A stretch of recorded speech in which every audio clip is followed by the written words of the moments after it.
Today, we're going to show you how to use headline formulas and write copy like a scientist. Welcome to Copy Hacks. Do the music! Let's pull the band-aid off right away. Copywriting is not an art. It's a science. Oof, that hurts to hear, doesn't it? Now, this doesn't mean you'll get replaced by robots and then the robots become sentient and then we're smack dab in the middle of the robot wars, which from the movies I've seen does not look like fun. However, it does mean you need to have a process and you need to follow that process every single time. So trade in your scarf for a lab coat. It's time to get scientific. We're going to show you how to use headline formulas to write copy like a scientist. But first, let's see how it all fits in. Jo outlines her process for writing conversion rate optimized copy like this: research, analyze, message, review. Let's break it down. Research is, of course, where we get our data. And we can do this without leaving our desk. Great sources are things like interviews, mining forums and reviews, recording a product's first use, content audits, user testing, surveys, polls, and scouring emails. Once you have all this information, it's time to analyze. This is where you start looking for patterns in the answers you get from people. If you see the same words and pain points showing up again and again in your data, it is a good sign you're finding a theme that really connects with your audience. Now it's time to get scientific when putting together our headline message. And this is where formulas are like gold.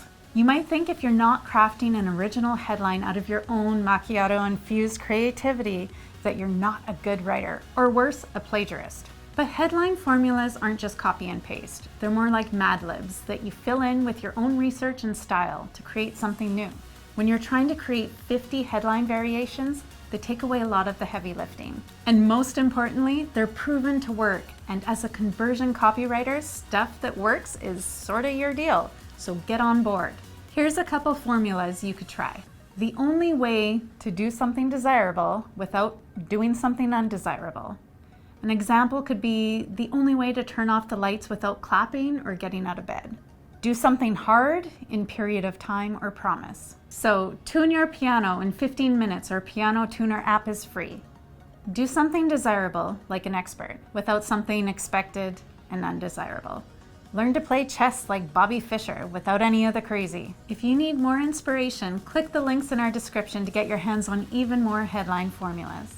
Now you're going to have headlines that you think are the winners, but we're looking to eliminate the guesswork here. So it's time to put your copy to the test. Split test, that is. You still want to be very scientific in how you approach this, so try to do the following. Make sure you have a sound hypothesis for every treatment other than the control. Don't worry about being right, worry about learning. Don't introduce new variables when running your test. Be aware of factors beyond your control impacting your results. This can be things like seasonality or promotions. Use a proper testing tool. We recommend VWO. And most importantly, once you've done some testing, document your results. If you take 20 minutes to write down what you learned from each test, you're going to build your ability to have success and repeat it again and again. Thanks for watching. If you're looking for more tips on how to write great headlines, be sure to click the subscribe button. New videos are added every single week. Click here to check out some more videos and drop us a line in the comments section. Let us know what you'd like to see us cover on the next Copy Hacks by your very good friends at Copy Hackers.